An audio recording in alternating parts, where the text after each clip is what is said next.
I still remember the way she looked that night, eyes red from crying, her voice barely holding together, trembling through every word. 23-year-old Susan Smith stood before a sea of microphones on national television, pleading with America to help find her sons. She had just become the face of a tragedy no parent should ever have to endure. It was October 25, 1994, and the world stopped for a moment when she spoke. My children wanted me. They needed me. And now I don't know where they are, she said, choking back sobs. In front of the cameras, she told the story that would grip the country for the next 9 days. A black man had carjacked her at a red light in Union, South Carolina, taking off with her Mazda protege, and her 2 young sons still strapped in the back seat. 3-year-old Michael and 14-month-old Alex. 2 innocent boys whose names would soon be etched into the memory of a nation. It hit everyone hard. America responded the only way it knew how, with candles, prayer circles, and vigils. Flyers flooded gas stations, convenience stores, churches. Police checkpoints sprang up across the state. Hundreds of volunteers combed wooded areas and fields. Media vans swarmed the small southern town. Susan's tearful appeals ran on every major network. And at first glance, she fit the part. A young, struggling mother from a religious community, trying to rebuild after a painful divorce, now thrust into a waking nightmare.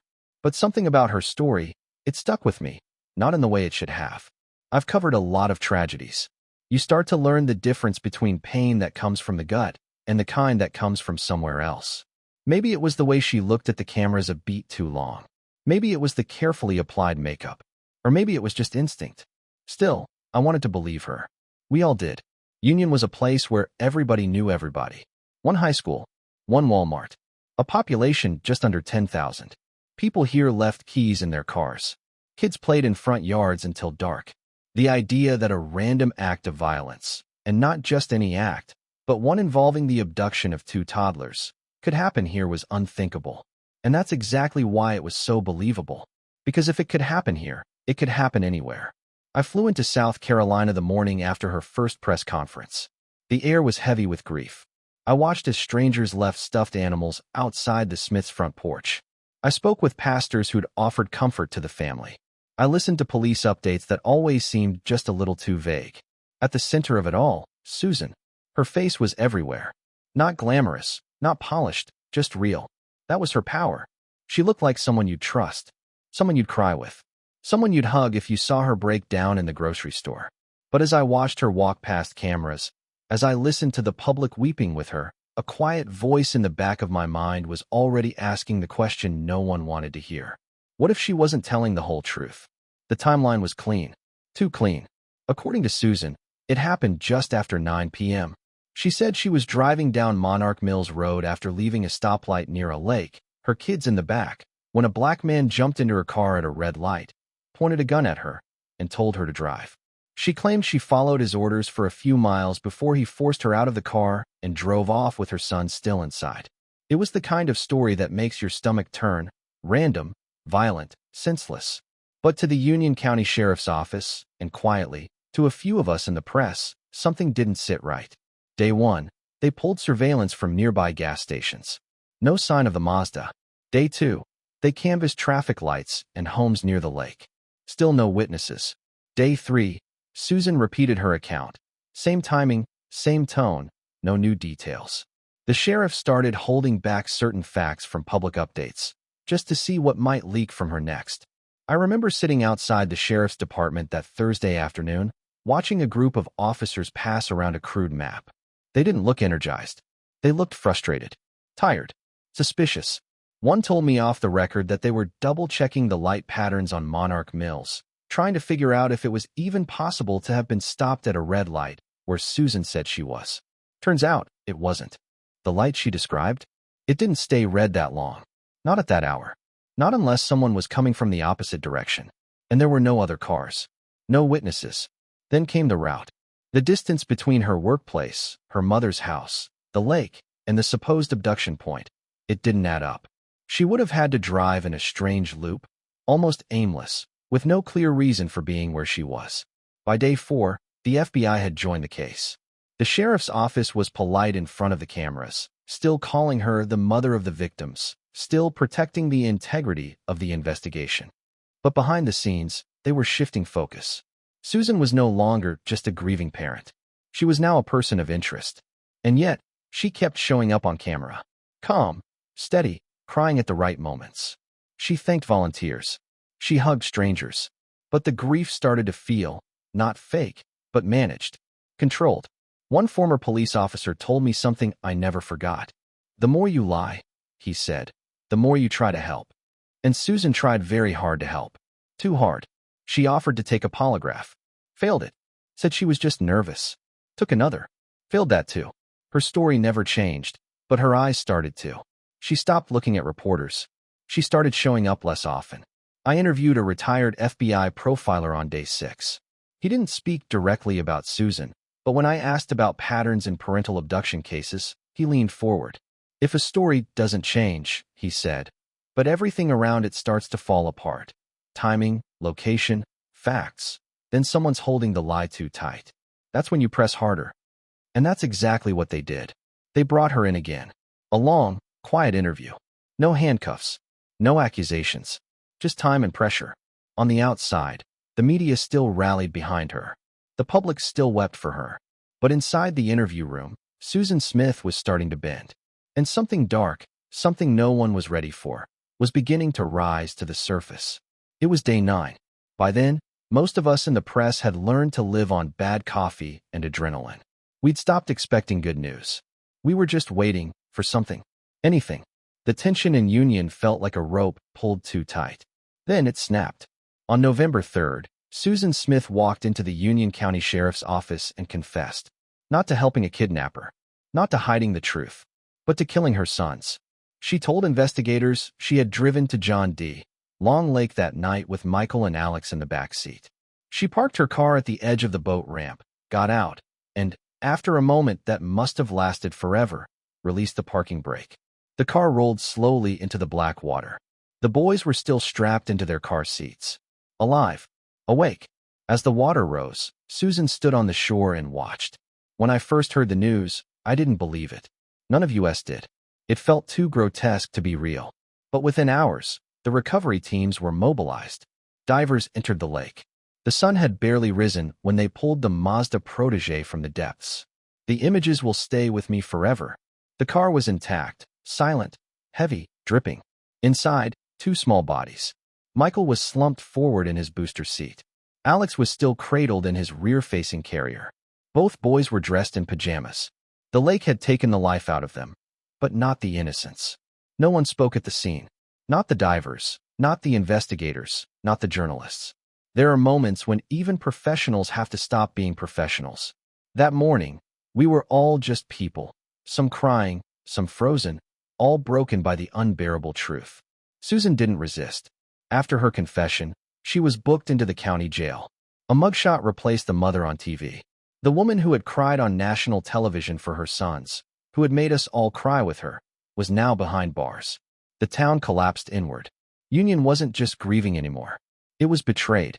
A community that had searched the woods, handed out flyers, prayed for a miracle, now realized they had been mourning a lie.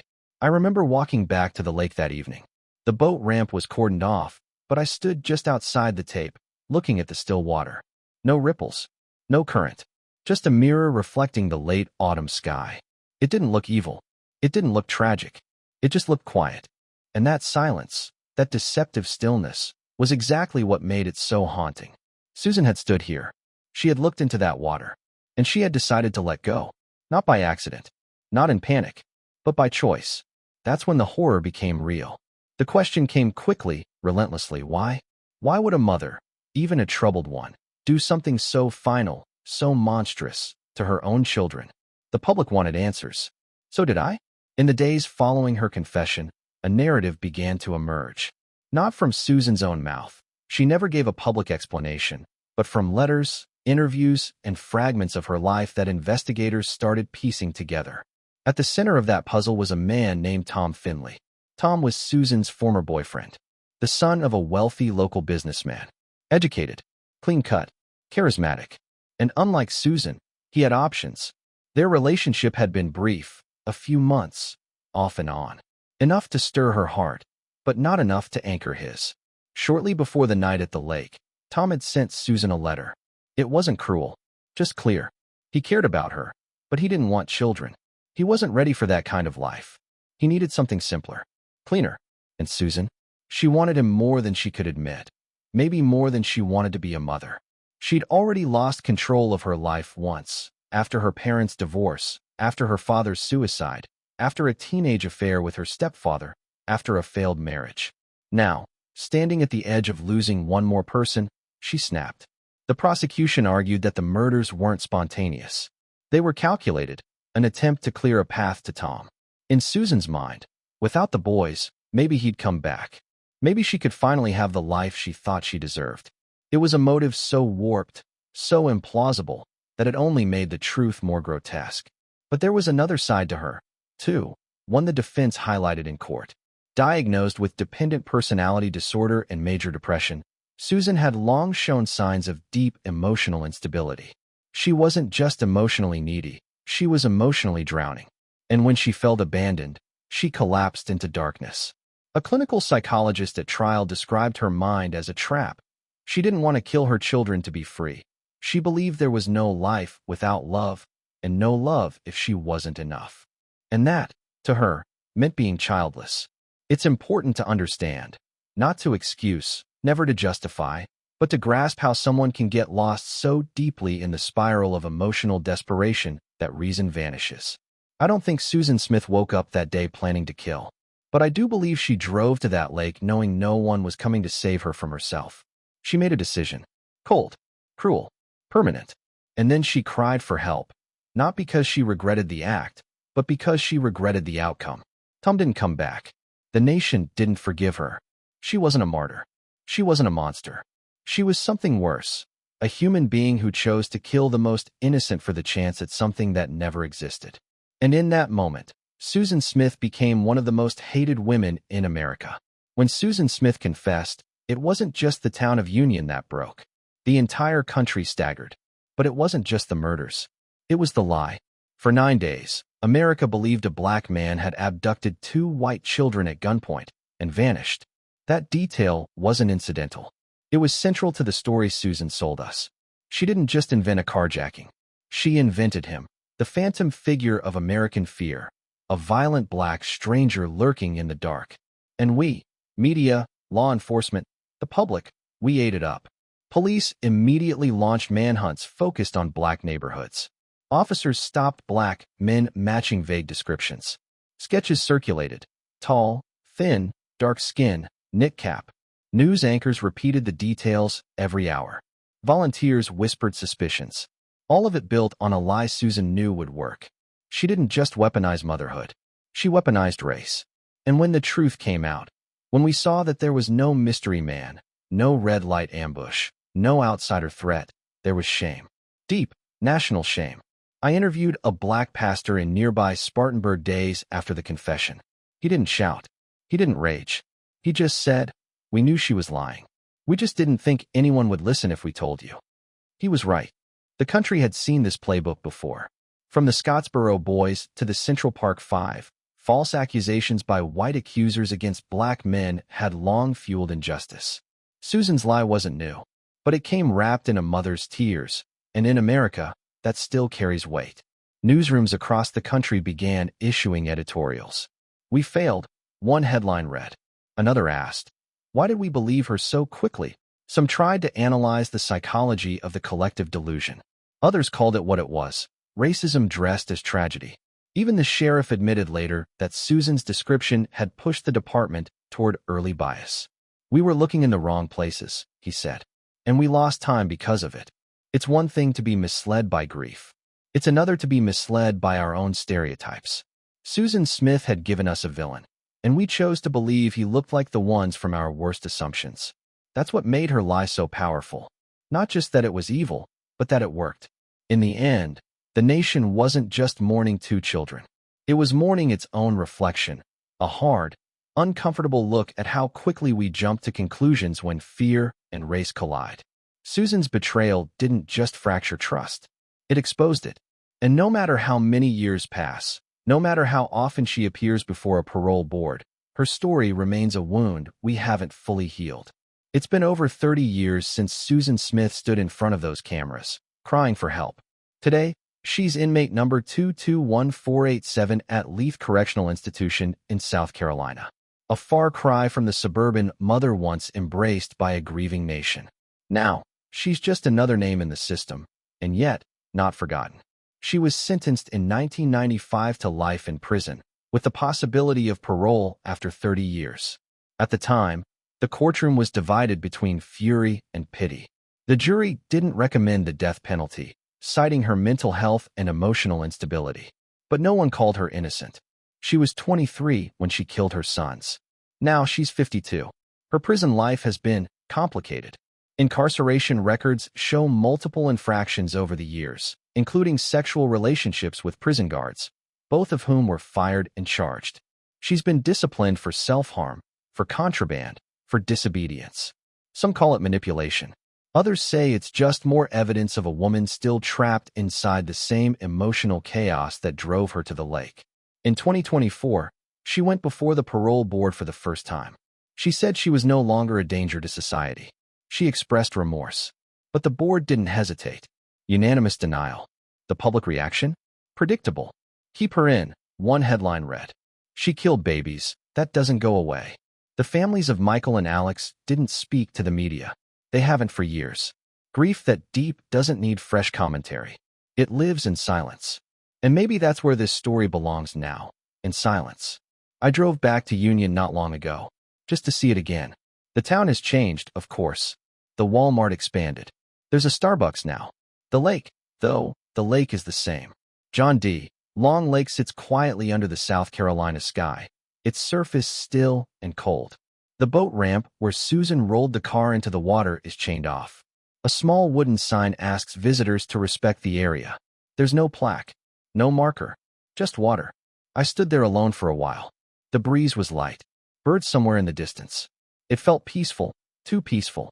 And that's the thing about stories like this. They end where they began, with a calm surface and something unthinkable beneath it. People ask me sometimes why I still follow cases like this, why I put myself through it, why I care. Because every once in a while, a story stops being just a crime and becomes a mirror. Susan Smith didn't just kill her children. She made a country believe her. And in doing so, she showed us something we didn't want to see. That even the ugliest lie can wear a mother's face. That even the most trusted image can hide something monstrous. And that even after all the tears dry, the quiet doesn't always mean peace. Sometimes, it just means we've run out of things to say.